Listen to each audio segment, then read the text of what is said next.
Imagine an island so exclusive it doesn't even appear on most tourist maps. A 72-acre paradise in the Caribbean with crystal-clear waters, luxury yachts, and a mysterious blue and white temple standing on the cliffside. For years, the world's most powerful people, presidents, royalty, and billionaires flocked here.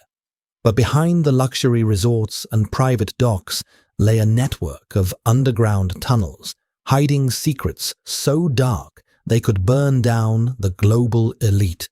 This is the story of Little St. James, better known as Epstein Island, and the files that are finally exposing the truth.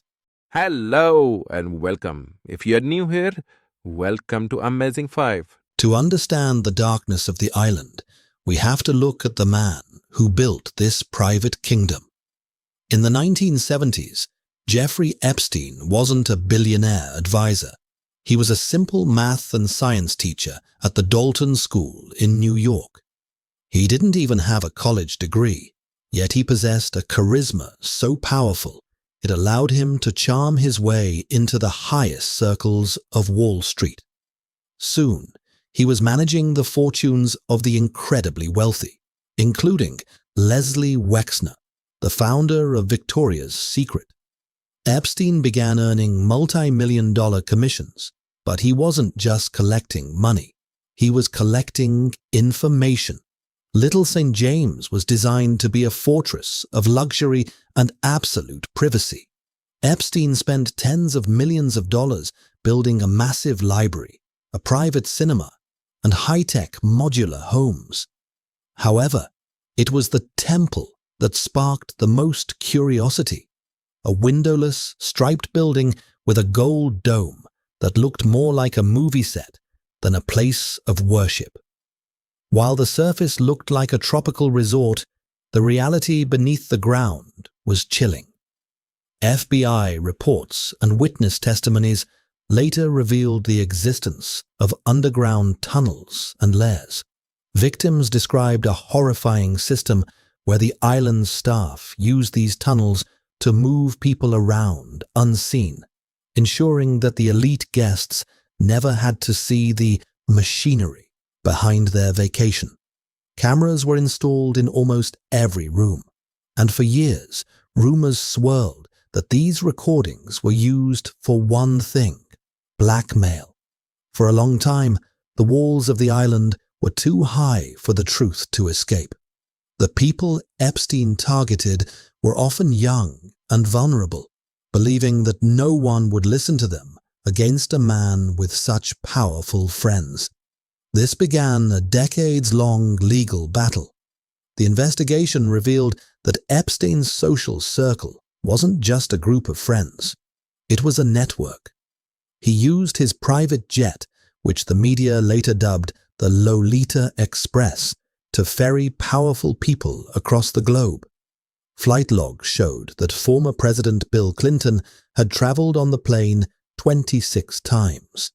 Prince Andrew of the British royal family became a frequent visitor, a connection that would eventually lead to his removal from royal duties after victims like Virginia Giuffre came forward with devastating accusations.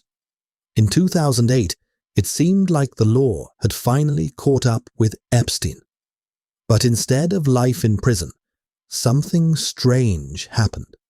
A secret deal was struck between Epstein's high-priced lawyers and the U.S. attorney Alexander Acosta. The victims were kept in the dark, while Epstein was allowed to plead guilty to much lesser charges. He was sentenced to only 18 months, and even then, he received VIP treatment.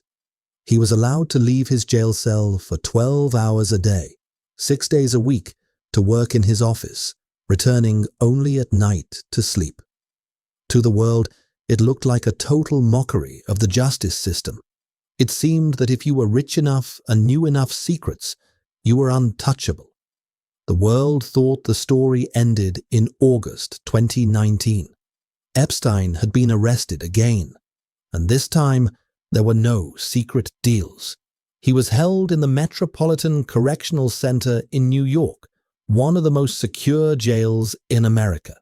But on the morning of August 10th, Epstein was found dead in his cell. The official report called it a suicide, but the circumstances were almost too convenient. On the night he died, the CCTV cameras in the hallway had malfunctioned.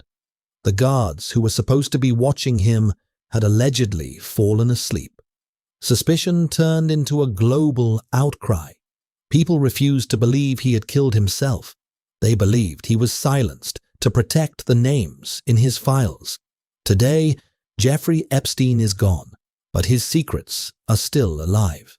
In 2025, a massive wave of declassification began. The Epstein files were released in phases, containing over 30,000 pages of emails, photos, and court documents.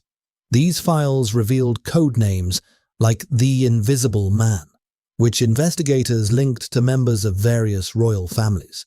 Even as late as February 2025, the legal battle continues. Over 1 million pages of evidence still remain hidden, trapped between court orders and government privacy laws. But the lesson of this story is already clear. It is a story about how power and money can be used to build a wall around the truth, and how one person's voice can eventually